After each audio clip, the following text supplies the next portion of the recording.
ये आकाशवाणी रायपुर है। छत्तीसगढ़ी समाचार बुलेटिन के संग अनुरिमा शर्मा के जय जोहार। भारतीय जनता पार्टी डहारले नागरिकता संशोधन कानून सीएए के बारे में लोगन मन ला जागरूक बनाए खातिर देश भर में चलाए जावत अभियान के चलत आज कांकेर में रैली निकाले गिस, जेमा केंद्रीय इस्पात राज्य मंत्री फग्गन सिंह कुलस्ते शामिल हुईन।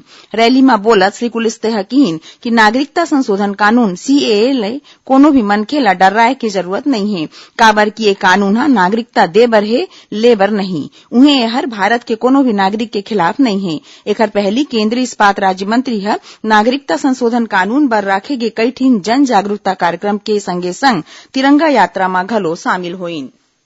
प्रधानमंत्री नरेंद्र मोदी के संवाद कार्यक्रम परीक्षा पे चर्चा काली नई दिल्ली के ताल कटोरा स्टेडियम में आयोजित होही। देश भर ले 2000 ले ज्यादा झिनमन जेमा पढ़इया लइका, शिक्षक और अभिभावक रही कार्यक्रम में भाग लिही। जिहां श्री मोदी हा उनकर प्रश्न के उत्तर दे के संगे पढ़इया लइका मन संग ए बारे में घलो गोट बात करही कि परीक्षा के दौरान तनाव ले कैसे बांचे जाए। प्रधानमंत्री के परीक्षा पे चर्चा कार्यक्रम में छत्तीसगढ़ ले करीबन 20 झिन पढ़इया लइका मन शामिल होही, जेमा दंतेवाड़ा ले नीलेश, बलौदाबाजार ले युगल जैन, कबीरधाम ले अपूर्वी गुप्ता, कोरबा ले नीलाब्जो दास, अंबिकापुर ले आशुतोष भारती, अवधीत सिंह, भिलाई ले आदित्य पद्माकर, बिलासपुर ले सुप्रिया दास और निर्वेद मिश्रा, रायपुर ले शुभम जाना और सुजाता देवांगन शामिल हैं। उन्हें जगदलपुर ले कोनिका जैन, कोरबा ले कुबेर ध्रुवे, दुर्ग ले जोया परवीन, बलरामपुर ले सुहानी प्रजापति, रायगढ़ ले हिमांशु गवेल, गरियाबंद ले रविन्द्र यादव, बेमेतरा ले कविता ध्रुव और राजनांदगांव ले हर्षिता तारण और शिखा पाटनी के चयन हुए है।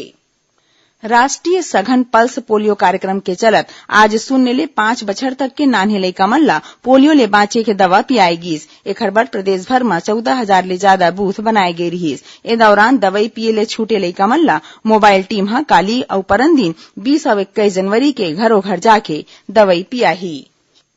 राज्य सरकार हा राजनांदगांव जिला में मानपुर क्षेत्र के मदनवाड़ा में 10 बछर पहली होए माओवादी हमला के जांच बर आयोग के गठन करे है। इलाहाबाद हाईकोर्ट के रिटायर्ड जज न्यायमूर्ति शंभुनाथ श्रीवास्तव के पगरैती में ए गठन करे गे है। उन्हें आयोग ला 6 महीना भीतरीच अपन रिपोर्ट देबर कहे गिस है। न्यायमूर्ति श्रीवास्तव छत्तीसगढ़ के प्रमुख लोकायुक्त घलो रह चुके हैं। सुनैया मन ला बता दन कि समसामयिक विषय में आधारित हमार साप्ताहिक कार्यक्रम बातों बातों में ए बखत कृषि ऊपर आधारित केंद्र सरकार के महत्वाकांक्षी योजना agri clinic and agri business centre ऊपर केंद्रित रही। ए बारे में और ज्यादा जानबा ले खातिर आकाशवाणी समाचार हा गोड़ बात करे है इंदिरा गांधी कृषि विश्वविद्यालय के डॉक्टर हुलास पाठक ले। ए गोड़ बात के प्रसारण आज रतिहा 8:30 बजे आकाशवाणी केंद्र रायपुर ले होही, जिला प्रदेश स्थित आकाशवाणी के सबो केंद्र एके संग्रह रिले करही। जांजगीर चांपा जिला में आज होए 2 ठीन आने सड़क दुर्घटना में 4 झिन जवान लइका के मौत हो गई। मिले जानकारी मुताबिक जिला के बाराद्वार तीर एक ठीन तेज रफ्तार ले आवत 4 पहिया गाड़ी के फटफटी सवार 3 झिन जवान लइका ला टक्कर मारे ले ए तीनों जवान लइका के मौत हो गई। ए तीनों लइका मन पलाड़ी खुर्द और मालखरौदा क्षेत्र के रहवैया रहीन। उन्हें बलौदा तीर एक ठीन ट्रक हा फटफटी सवार 2 झिन जवान लइका ला अपन चपेट में ले लीस, जेखर ले एक झिन के मौका च मौत हो गई। उन्हें एक दूसर जवान लइका हा गंभीर रूप ले घायल हो गए, जिला अस्पताल में भर्ती कराए गए है।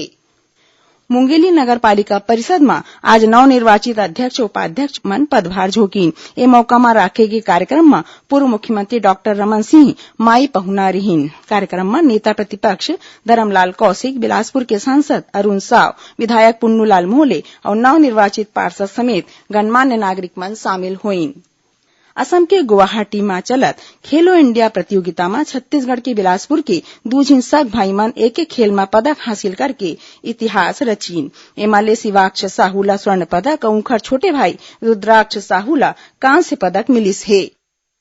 ये दोनों झिन भाई मन तैराकी प्रतियोगिता में पदक झोके हावे। मुख्यमंत्री भूपेश बघेल हा शिवाक्ष और रुद्राक्ष साहू के ए उपलब्धि ऊपर दोनों झिन ला बधाई और शुभकामना दीन है। एकरे संग छत्तीसगढ़ी समाचार बुलेटिन इहे सिरावत है। जय जोहार।